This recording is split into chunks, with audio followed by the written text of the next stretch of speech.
Hey guys, good morning. Welcome back to my channel and welcome back to my new blog. আবারও good morning. তো ঘড়িতে বেজে গেছে 8টা থেকে 8:30। আমার বাবু সোনা উঠে গেছে, দেখো।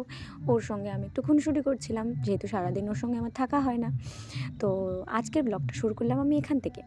তো দেখো, সকাল থেকে আমাদের প্রত্যেকটি মায়ের একটা করে রুটিন থাকে, স্টেপ বাই স্টেপ এগোতে হয় আমাদের। তো যে বাড়িতে থাকে সে সারাদিন ধরে কাজ করতে পারে, কিন্তু আমার তো বাড়িতে থাকা হয় না, বা আমার মতো আরও অনেকে আছে, অনেকে বাড়িতে থাকতে পারে না। তাই 10টার মধ্যে যতটুকু কমপ্লিট করা যায় কমপ্লিট করে যেতে হবে স্কুল। আচ্ছা, তো এইদিকে আমার ছেলে ঘুমের থেকে উঠে গেছে, বাসি বিছানা থেকেই শুরু করে দিলাম। যেহেতু মানে ছেলের সঙ্গে সময় কাটানো হয় না, বিকালবেলা 10টা থেকে 4টা পর্যন্ত আমি 10টার পরে বেরোই, বাইরেই থাকি। তো বিকেলবেলাটা ওর সঙ্গে সময় কাটাতে পারি। বিকেলবেলা এসে আবার ওর হোমওয়ার্ক থাকে, ওর টিচার আসে, ওকে পড়ানো থাকে, টিচারের পড়া, স্কুলের পড়া। তো চলো এবার আমি গাড়িটা বের করে নেব।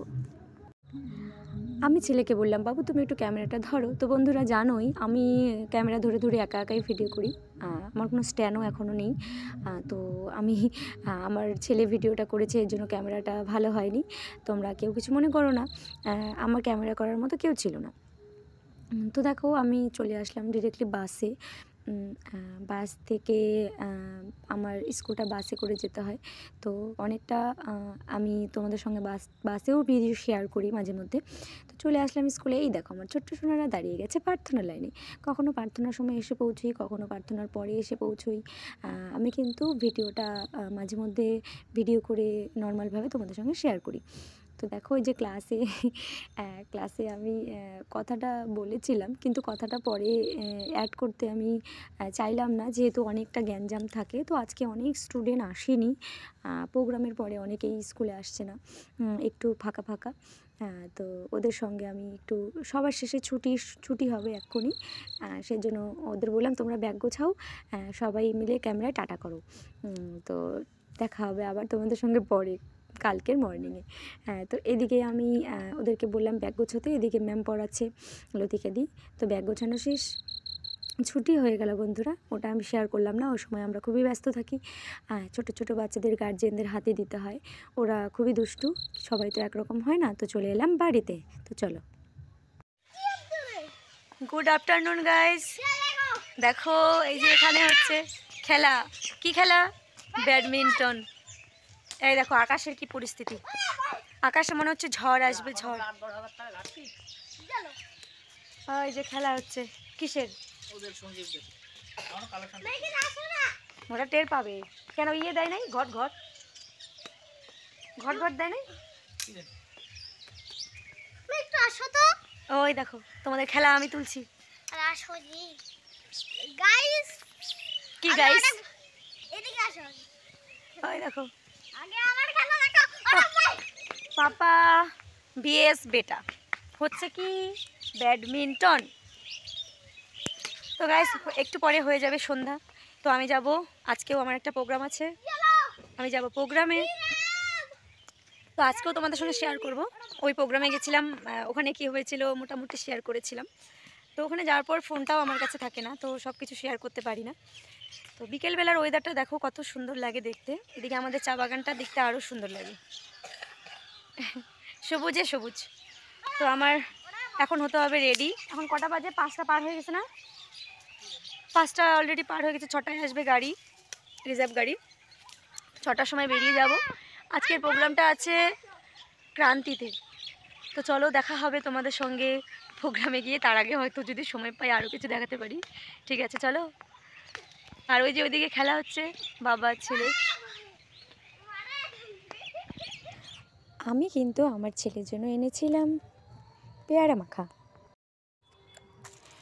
ও খেতে চেয়েছিল পেয়ারা মাখা।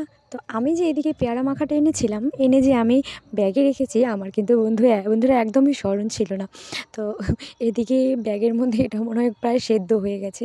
তো এদিকে বাইরে ছেলের সঙ্গে, ওর বাবার সঙ্গে একটু টাইমটা কাটিয়ে আমি যে ঘরে গেলাম, তখন ছেলে বলছিল মা কিছু আনোনি। তখন আমার মনে হলো যে আমি তো আমার পুচকুর জন্য পেয়ারা মাখা এনেছিলাম। তো বন্ধুরা দেখো, এখন যে গরম পড়েছে, মোটামুটি গরম, ঠান্ডা, দিনের বেলা গরম, রাত্রিবেলা ঠান্ডা। তো এই ঠান্ডা গরমে উল্টোপাল্টা খাবার খেলে কিন্তু সকলেরই ক্ষতি করে। তো এই পেয়ারা মাখাটায় যে টক জাতীয় জিনিস ব্যবহার করা হয়, চাট মশলা ব্যবহার করা হয় আর কাসুন্দ ব্যবহার করা হয়, আমি কিন্তু ওগুলোকে অ্যাভয়েড করেছি। ওগুলো দিয়ে একদম খাওয়া ক্ষতিকর। আমি শুধুমাত্র লবণ দিয়ে পেয়ারাটা মাখিয়ে নিয়ে এসেছি, যেহেতু যদি খেলে পেট ব্যথা হয় বা কোনো ক্ষতি করে।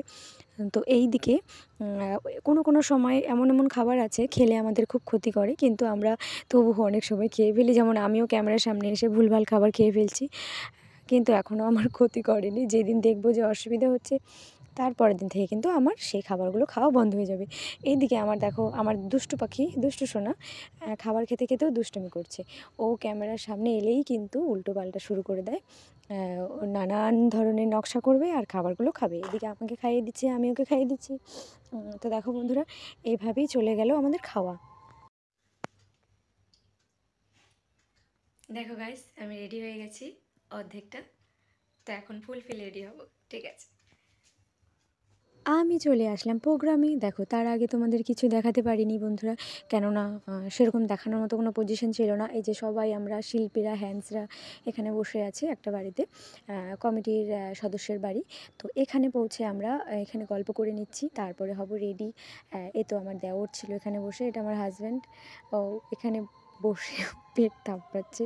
তো এই দেখো, আমি এখানে কথা বলছিলাম আর ভিডিওটা তোমাদের সঙ্গে শেয়ার করলাম। তো আমি হয়ে নেব রেডি। তো দেখো, আমার হয়ে গেছি, আমি রেডি। আজকে একদম নর্মালভাবে রেডি হয়েছি, আমার একদম শরীরে কোনো এনার্জি ছিল না। তো চলে যাব প্রোগ্রামে, চলো। এই তো প্রোগ্রামে পারফরমেন্স শুরু হয়ে গেছে। আমি ছিলাম সেকেন্ড টাইমে। প্রথম শিল্পী গান গাইছে, উনি গান গেয়ে নামলেই আমি চলে যাব। তোমাদের এর আগে বলেছিলাম আমি ছোট্টখাটো একজন শিল্পী, বাউল শিল্পী, ফোক শিল্পী। তো দেখো, এবারে স্টেজে ডুয়েট গান হচ্ছে কমিটির রিকোয়েস্টে গান গাইছে কাজল মণ্ডল, আর ওই দাদাটার নাম হচ্ছে গৌরাঙ্গ। ওনার বাড়ি নদিয়ায়, উনি ক্রান্তিতে নতুন বাড়ি করেছে। তো দেখো, লাস্টের দিকে কিন্তু খুব জমজমাট হয়, সবাই শুধু নাচের গান আবদার করে। তো আমার সেকেন্ড টাইমে আসর ছিল, আমি সেকেন্ড টাইমে করে নেমে গেছি। এবারে মঞ্চে সবার ওঠোর পালা। দেখো, প্রোগ্রাম শেষ বন্ধুরা, এখন যাব আমরা বাড়ি। তো কমিটির সব সদস্যরা স্টেজে উঠেছে, আমাদের ডেকে নিয়েছে সেলফি তোলার জন্য আর ছবি তোলার জন্য। তো আমরা চলে গেছি। তো আমিও একটু ওই চান্স মতো ভিডিও করে নিলাম। এই যে আমার সঙ্গে আছে আরেকজন শিল্পী, ওর নাম কাজল মণ্ডল। তো দেখো, এবারে যাব আমরা বাড়ি বন্ধুরা। বাড়ি গিয়ে আর কিচ্ছু দেখাতে পারবো না, চলে যাব পরের ভিডিওতে, তোমার সঙ্গে দেখা হবে। এখন বাজে রাত্রি 2টো।